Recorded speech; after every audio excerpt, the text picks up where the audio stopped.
النبي عليه الصلاة والسلام باعتراف المشككين وباعتراف أعداء الإسلام لم يركب البحر مرة واحدة في حياته، مرة واحدة في حياته صلى الله عليه وسلم، ولم يكن لديه خبرة في وصف، يعني إنسان لم يشاهد ولم يتعمق في البحار غير قادر على وصف هذه البحار. نعم. إلا إذا جاءه علم من الخارج. وفي زمن النبي عليه الصلاة والسلام لم يكن أحد على وجه الأرض يعلم شيئا عن بحار تشتعل. نعم. في المناطق المتجمدة الشمالية مثلا هناك بحار دائمة الاشتعال، يعني بحر يشتعل وتجد حمم منصهرة تنطلق منه والنار تحترق. يعني هذا المشهد نعم الذي سنراه بعد قليل لا يمكن لإنسان أن يصفه إلا أن يكون رسولا من عند الله عليه الصلاة والسلام. فطبعا هذه السفينة استخدمها العام الماضي العلماء نعم. لدراسة أعماق المحيط. سبحان الله. وعندما جهزوا هذه الكاميرا التي نراها، هذه تحتاج إلى قيادة وتحكم. واضح إنها مش كاميرا، ده واضح إن هي يعني كاميرا شيء ضخم يعني متطورة تتطلب يعني تقنيات وانظر أجهزة تحكم نعم. ومختبرات وعشرات العلماء يشرفون والمهندسين والكمبيوترات يعني حتى يصوروا لنا. انظر الآن هبطوا إلى أعماق المحيط. نعم. شاهدوا هذا يعني مثل بركان. نعم. متوهج، يعني هذه نار تتدفق من أعماق المحيط. نعم. سبحان الله. سبحان الله تحت الماء. نعم نعم.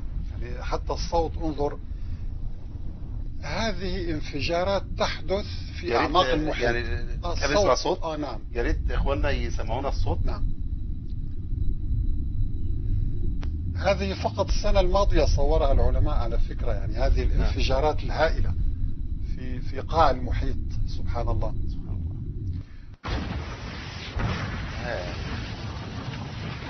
أنا الملك.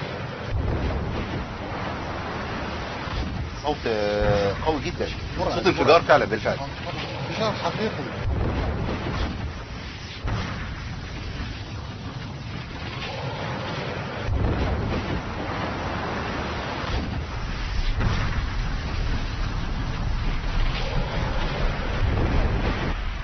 حتى ان هذا الانفجار يصل الى السطح.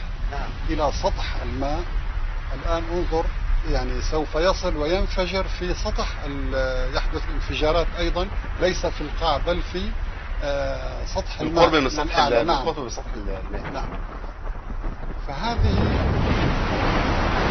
سبحان الله تعالى الملك.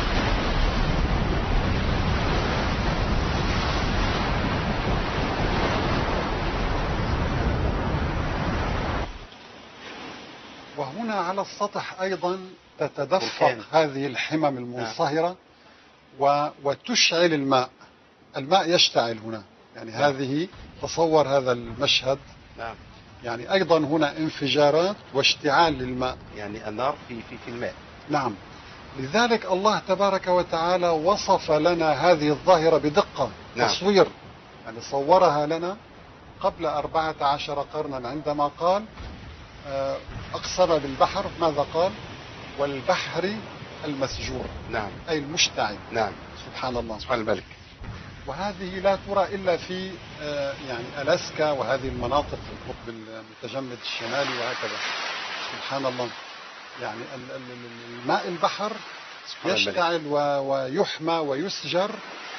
لذلك قال والبحر المسجور إن عذاب ربك لواقع. تمام. لأنك كما ترى هذا الجحيم في الدنيا أيها الملحد إذا لم تؤمن ستراه في الآخرة. سبحان الملك. والبحر المسجور إن عذاب ربك لواقع. يعني هذا انظر إلى هذا البحر. سبحان الله.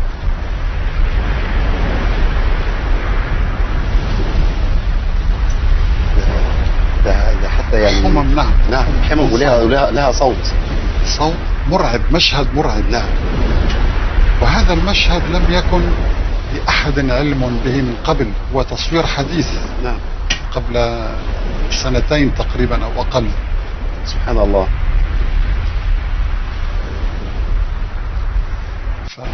سبحان الملك.